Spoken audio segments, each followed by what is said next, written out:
สบายดีพ่อแม่พี่น้องทุกคนวันนี้มาฮับจ้านเก็บมาทวกเกี่ยวเนอะคนไล่แต่ว่าบันไดครับบันไดเก็บวันนี้เราปานเขาไล่กลับคนไล่เต็มบันไดเฮ็ดเบิ่งเด้อมาดิล่ะอยู่เมืองซิงเบิ่งวันนี้เราปานบ่เอาเด้อครับหมดทุกคนไล่ห้อยคนเนอะประมาณ300 คนเนี่ยผมเต้นเลยนี่แค่นี้เป็นมาทวกมาเทือกเที่ยวเขามาเก็บ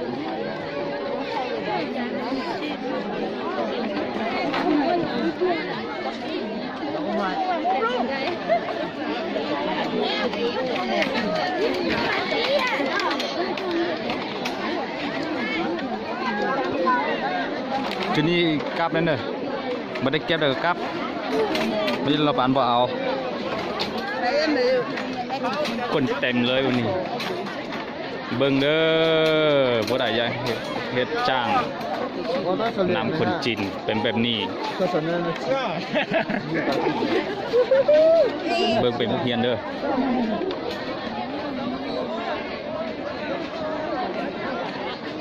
อันนี้ไล่ส้มเผาอาคาเขาลือมองมีได้เราท่าเวียเฮ็ดบ่ได้เฮ็ดวันนี้สิกลับบ้านแล้วเนี่ยเบิ่งเอาเด้อ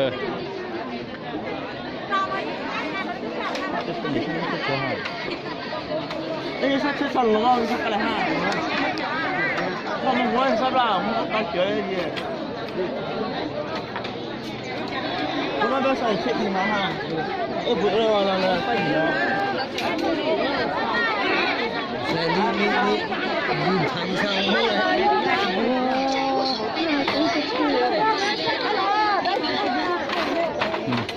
วันนี้สิพาไปเบิ่งวัดทั่วเบิ่งเป็นจังได๋คือเข้ามาฮับไล่เทมาเฮ็ดไล่เทเบิ่งดูเขาก็มาทำอิฐนี่น่ะบ่ฮู้ว่ามันเป็นจังได๋คือว่าพ่อพี่น้องบ่มีเฮ็ดว่าเป็นจังได๋คือเขาบ่มาบ่ไปเฮ็ดบ่อนอื่นเลยนี่มีแต่มาบ่อนนี้เบิ่งคนเต็มเลยเด็กน้อยทางคนใหญ่คนเฒ่ามาเฮ็ดหมดเลยเบิ่งเด้อเป็นจำนี้เป็นจังซี่ซื่อบ่ได้ก็ยังมาเฮ็ดเต็มบ่ได้เฮ็ดมื้อนี้ก็เป็นวันเช้าเด้อเขาจวนนักเรียนเข้าภาคเรียนเขามาเฮ็ดเราอยู่ตรงเป๊ะchứเหรอnó phải ta chứ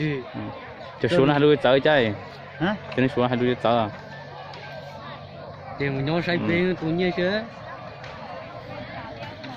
เบิ่งเด้อบัดนี้พาไปเบิ่งมาทั่วเบิ่งเป็นจังได๋คือเข้ามาเฮ็ดไล่เท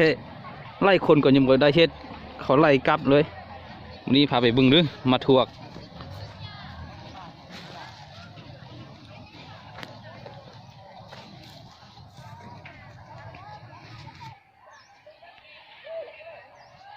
มึงเด้อมาทั่วเป็นจังสิ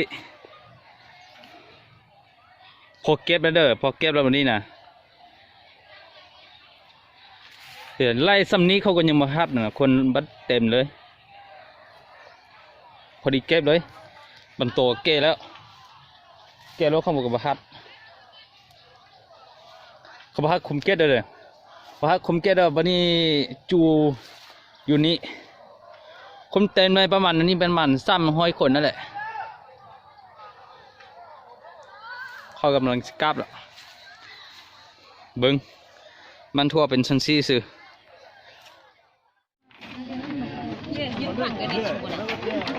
ตัวเด็กต่อเนื้อหนึ่งเป็นกุเกแต่ผู้เรียนก็ต่อเนื้อแต่เชื่อถือเป็นจอจริงมันโดนมันสิดูสตอกกันกามองกาขั้วกามะกาชัวตุ้มมันสิ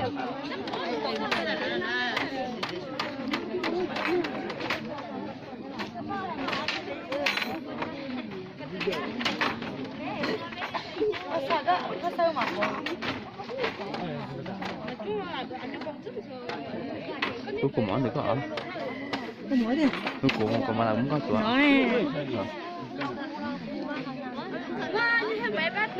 ba chục trong thế nó chưa có bốn lần số bộ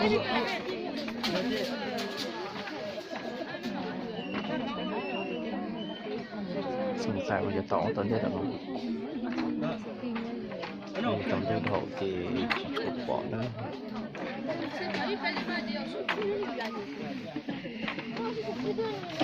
ai đi luôn có tơi rồi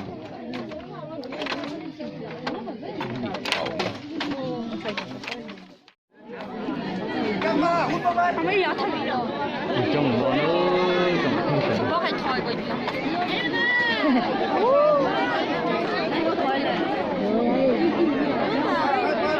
gì rồi có tất cả thịt cá trong thầu thịt tàu này còn để trong nó nữa cho tất cả là chúng ta mà